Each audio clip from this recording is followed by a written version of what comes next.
الحمد لله الذي خلق السماوات والأرض وجعل الظلمات والنور ثم الذين كفروا بربهم يعدلون اعوذ باللہ من الشیطان الرجیم بسم اللہ الرحمن الرحیم الحمد للہ الذی خلق السماوات والارض وجعل الظلمات والنور ثم الذین کفروا بربهم یعدلون۔ یہ بات تو میں نے کئی مرتبہ عرض کی ہے کہ حجم کے اعتبار سے قرآن مجید کا 2/3 یا 2/3 حصہ مکی صورتوں پر مشتمل ہے، اور لگ بھگ 1/3 ہے کہ جو مدنیات پر مشتمل ہے۔ البتہ قرآن حکیم میں مکی اور مدنی صورتوں کے جو 7 گروپ ہیں، ان میں سے چونکہ پہلے گروپ کی مکی صورت سورہ فاتحہ ہے، حجم کے اعتبار سے بہت ہی چھوٹی، کل 7 آیات پر مشتمل، اگرچہ معنوی اعتبار سے بہت عظمت کی حامل ہے، بڑی فضیلت کی حامل ہے، تاہم یہ کہ وہ سورہ مبارکہ ایسی ہے کہ وہ مکی مدنی کی تقسیم سے بھی اعلیٰ ہے، ارفع ہے، بلندتر ہے۔ اس حوالے سے اگر دیکھا جائے تو قرآن حکیم میں اس تقسیم کے اعتبار سے مکی اور مدنی صورتوں کے گروپ کے اعتبار سے مکی صورتوں کے 6 گروپ بنتے ہیں، یعنی پہلے گروپ میں نہ ہونے کے برابر۔ پہلا سائزیبل جو جوڑا ہے وہ یہ ہے جو سورہ الانعام اور سورہ اعراف پر مشتمل اب ہم شروع کرنے چلے۔ بعض باتیں تو آپ جان لیجئے کہ مکی اور مدنی صورتوں کی مضامین میں جو بنیادی فرق ہے، سب سے پہلی بات یہ ہے کہ مکی صورتوں میں زیادہ تر گفتگو مشرکین عرب کے ساتھ ہے، اور مکی صورتوں کا جو اصل مضمون ہے وہ توحید ہے، توحید کا اثبات، شرک کی نفی۔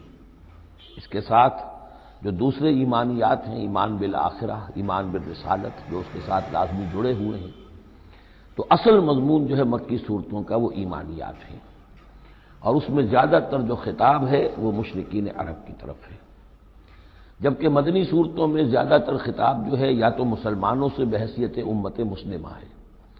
مکی صورتوں میں مسلمانوں سے خطاب براہ راست بہت کم ہے، بہت کم ہے، اور ہے بھی تو بالواسطہ ہے، یعنی حضور سے خطاب کیا جاتا ہے واحد کے صیغے میں، اور گویا کہ آپ کے ذریعے سے مسلمان مخاطب ہیں۔ اصل رد و قدح جو ہے، جو گفت و شنید ہے، رد و قدح ہے، بحث و نزاع ہے، وہ سب کی سب مشرکین سے ہے، مشرکین عرب سے۔ لیکن یہ کہ جو مدنی صورتیں ان میں براہ راست خطاب امت مسلمہ سے ہے، اور یہ کہ اس کے ساتھ ہی اہل کتاب، جیسا کہ ہم دیکھ چکے ہیں، یہود اور نصارہ، ان کے بارے میں مفصل گفتگویں، ان سے خطاب ملامت کے انداز میں بھی، دعوت کے انداز میں بھی، ترہیب کے انداز میں بھی، ترغیب کے انداز میں بھی۔ پھر یہ کہ مدنی صورتوں میں منافقین سے خطاب ہے، جبکہ پورے مکی قرآن میں نفاق کا ذکر شاید کسی ایک جگہ پر آپ کو مل جائے گا، وہ بھی بہت ہی سمجھیے غیر نمایاں طور پر، اس لیے کہ مکی دور میں یہ نفاق کا مرض موجود نہیں تھا۔ اہل مکہ بڑے سخت لوگ تھے، لیکن ان میں ایک بات موجود تھی، یعنی کردار کی یہ بات ان کے اندر اچھی تھی کہ جب مانتے تھے تو پوری طرح مانتے تھے، اور نہیں مانتے تھے تو پھر ان کی مخالفت بھی بہت شدید ہوتی تھی۔ البتہ پھر یہ کہ وہ مخالفت بھی کھلم کھلا ہوتی تھی، اس میں یہ کہ وہ چال بازیاں، ریشہ دوانیاں یا اور اس طریقے سے سازشیں کرنا، یہ نہیں، کھلم کھلا بات ہے، اور جب ایک دفعہ زبان دے دی تو پھر زبان پر پورے اترتے تھے۔ جبکہ یہ جو لوگ مدینے میں آباد تھے، اوس اور خزرج کے، چاہے وہ اصل عرب لوگ تھے، لیکن وہ بھی چونکہ یہودیوں کے زیر اثر رہے تھے، تو ایک بگڑی ہوئی مسلمان امت میں جو خرابیاں پیدا ہو جاتی ہیں اخلاق کی، کردار کی، وہ جو ہیں ان میں یہود میں تو بتمام و کمال تھی، اور ان کے زیر اثر یہ کمزوریاں جو ہیں کسی نہ کسی درجے میں اوس اور خزرج کے لوگوں میں بھی موجود تھیں۔ مکی صورتوں کا دوسرا مضمون جو ہے، اور مدنی صورتوں کا اس کے تقابل میں، وہ یہ ہے کہ مکی صورتوں میں عام اخلاقیات کی بات ہوگی، سچ بولنے کی تاکید ہوگی، جھوٹ بولنے کی مذمت ہوگی، بخل کی مذمت ہوگی، سخاوت کی تعریف کی جائے گی، اطعام مساکین پر زور دیا جائے گا، تنقید ہوگی تو ان لوگوں پر ہوگی جو دولت مند ہونے کے باوجود کٹھور دل ہیں، غریبوں کو کھانا نہیں کھلاتے، یعنی جو بنیادی انسانی اخلاقیات ہیں، بیسک ہیومن مورل کریکٹر۔ جبکہ مدنی صورتوں میں اس کے برعکس اس سے اوپر آئے گی بات، وہ ہے اب احکام شریعت۔ اب یہ جائز ہے، یہ ناجائز ہے، یہ حرام ہے، یہ حلال ہے، یہ تم پر فرض ہے، یہ واجب ہے، یہ تمہیں کرنا ہے۔ تو یہ گویا کہ ایک اور فرق ہے کہ جو ان دونوں کے مابین آپ کو ملے گا۔ تیسری بات یہ ہے کہ مکی صورتوں میں رسولوں کے حالات بڑی تفصیل کے ساتھ آئے ہیں، لیکن تقریباً یوں سمجھیے کہ بتکرار و اعادہ اس میں جو اصل بات آتی ہے وہ یہ ہے کہ اللہ تعالیٰ نے جس قوم کی طرف بھی اپنے کسی رسول کو بھیجا، پھر یہ کہ اس رسول نے اپنی امکانی حد تک محنت کی، مشقت کی، حق کی دعوت پہنچا دی، حق کو مبرہن کر دیا، بات واضح ہو گئی، حق کا حق ہونا ثابت ہو گیا، باطل کا باطل ہونا ثابت ہو گیا، پھر بھی اگر وہ قوم اڑی رہی اور اس نے رسول کی دعوت کو نہ مانا، اس پر ایمان نہ لائی، تو پھر وہ نسیم منسیہ کر دی گئی، پھر اس کو ساتھ کوئی رعایت نہیں ہوئی، اس کو ختم کر دیا گیا، عذاب استیصال کہ اس قوم کی جڑ کاٹ دی گئی، قطع دابر القوم الذین ظلموا، جڑ کاٹ دی گئی اس قوم کی کہ جنہوں نے ظلم اور کفر کی روش اختیار کی۔ یہ خاص مضمون ہے کہ جو مکی صورتوں کا ہے۔ تو یہ تو ہے عام مضامین کے جو ان صورتوں کے اندر آپ کو ملیں گے، 2/3 جو ہے حجم کے اعتبار سے۔ اب آپ دیکھیے کہ ہم تقریباً کیا بلکہ یوں سمجھیے کہ 5ویں حصے سے زائد پڑھ چکے ہیں قرآن کا، 6.25 پارے ہم پڑھ چکے ہیں، تو 1/5 سے زیادہ پڑھ چکے ہیں۔ ابھی تک کوئی مکی صورت سوائے سورہ فاتحہ کی نہیں آئی۔ یہ مضامین جو میں آپ کو گنوا رہا ہوں یہ اس لیے کہ اب پہلی مرتبہ یہ سورہ انعام میں ایک بالکل بدلی ہوئی کیفیت میں آپ اپنے آپ کو پائیں گے، جو میں نے کل کہا تھا کہ ابھی تک ہم مدنی جنت میں تھے، اب مکی جنت میں اب ہمارا داخلہ ہو رہا ہے۔ تو اس میں ان 6 گروپوں کے اندر جو میں نے بتایا ہے ایک اور فرق بھی ہے کہ 2 گروپ ملا کر جو آخری 2 گروپ کی صورتیں ہیں ان میں زیادہ زور جو ہے ایمانیات میں سے آخرت پر ہے، بعث بعد الموت، حساب کتاب، جزا و سزا، جہنم اور جنت۔ درمیانی 2 گروپ کی مکی صورتوں میں زیادہ زور توحید پر ہے، اور یہ جو پہلے 2 گروپ ہیں جن میں 2 صورتیں تو یہ شامل ہیں جو سورہ انعام اور اعراف ہیں، اور پھر 14 صورتیں ہیں مسلسل سورہ یونس سے لے کر سورہ مومنون تک۔ وہ طویل ترین حصہ ہے قرآن مجید کا، مکی قرآن کا، کہ 7 پارے تک مسلسل جو ہے مکی صورتیں چلیں گی۔ ان صورتوں میں زیادہ زور رسالت پر ہے۔ وہ بات میں نے ابھی عرض کی تھی کہ رسول کی بات اگر نہ مانی جائے تو پھر قوم تباہ و برباد کر دی جاتی ہے۔ نبی کا یہ معاملہ نہیں ہے۔ نبی کی حیثیت ایسی ہوتی جیسے اولیاء اللہ ہیں، ان کی بات جس نے مان لی اس کو فائدہ ہو گیا، نہیں مانی اس کو نقصان ذاتی طور پر ہو جائے گا، لیکن پوری تباہی اور قوم کی ہلاکت نہیں ہوا کرتی تھی۔ عام اولیاء اللہ اور انبیاء میں فرق یہ ہے کہ عام اولیاء اللہ پر وحی نہیں آتی، انبیاء پر وحی آتی تھی، بس اس سے زیادہ فرق ان کے مقام اور مرتبے میں نہیں ہے۔ لیکن یہ کہ رسول بنا کر جس کو بھیج دیا جائے وہ پھر اللہ تعالیٰ کی عدالت بن جاتا ہے کہ اب تو جو اس کو مانے گا اس کے لیے خیر ہے، جو نہیں مانے گا اس کے لیے پھر ہلاکت ہے۔ تو یہ مضامین ہے۔ باقی یہ کہ مکی صورتوں میں پھر جو جوڑے ملیں گے آپ کو، جیسے یہ جوڑا ہم پڑھ رہے ہیں انعام اعراف، اس کے بارے میں ایک بات میں آپ کو کل بتا چکا ہوں کہ جب بات ہوتی ہے اللہ تعالیٰ کو منوانے کی، اللہ تعالیٰ کی معرفت آپ کو حاصل ہو جائے، تو اس کے 2 راستے قرآن اختیار کرتا ہے۔ ایک التذکیر بآلاء اللہ، یہ وہی لفظ ہے فَبِأَيِّ آلَاءِ رَبِّكُمَا تُكَذِّبَانِ، اللہ کی نعمتیں، اللہ کی صناعی، اللہ کی قدرتیں، اور اس کے حوالے سے تذکیر اور یاد دہانی اور ایمان کے حقائق کو انسان کے جو قلب کے اندر مضمر ہیں لیکن ڈورمنٹ ہیں، سوئے ہوئے ہیں، ان ایکٹیو ہیں، انہیں اجاگر کرنا۔ اور دوسرا حصہ جو ہوتا ہے التذکیر بایام اللہ، جو رسولوں کو جن قوموں کی طرف بھیجا گیا اور ان کی قوموں نے ان کی بات کو ماننے سے انکار کیا تو جو ان کو نسیم منسیہ کیا گیا، یہ بڑے بڑے اللہ کے دن ہیں۔ ایک مقام پر قرآن میں ہم خود پڑھیں گے فذکرہم بایام اللہ، اے نبی ان کو ذرا نصیحت کیجئے ایام اللہ کے حوالے سے کہ کیا کچھ بیتا ہے قوم نوح پر اور قوم ہود پر اور قوم صالح پر اور قوم شعیب پر اور قوم لوط پر اور آل فرعون پر، وہ ساری باتیں ان کو بتائیے، مبادا یہ کسی غلط فہمی میں ہو، اگر یہ بھی آپ کی بات نہیں مانیں گے اور آپ کی دعوت کو قبول نہیں کریں گے تو ان کا انجام وہی ہوگا۔ تو آپ دیکھیں گے کہ سورہ انعام جو ہے اکثر و بیشتر التذکیر بآلاء اللہ پر مشتمل ہے، اور سورہ اعراف جو ہے وہ التذکیر بایام اللہ پر مشتمل ہے، اور عام طور پر یہی آپ کو تقسیم مکی صورتوں کے جوڑے بننے کے اندر یہ بات نمایاں نظر آئے گی۔ بسم اللہ الرحمن الرحیم، الحمد للہ الذی خلق السماوات والارض وجعل الظلمات والنور۔ کل تعریف اور تمام شکر اس اللہ کے لیے ہے جس نے آسمانوں اور زمین کی تخلیق فرمائی اور بنایا اندھیروں کو اور اجالے کو۔ ایک بات نوٹ کر لیجئے کہ قرآن مجید میں تقریباً 7 پارے کے فصل سے یہ الحمد سے سورت شروع ہوتی ہے۔ سورہ فاتحہ الحمدللہ رب العالمین، اب یہ 7واں پارہ ہے، الحمدللہ الذی خلق السماوات والارض وجعل الظلمات والنور۔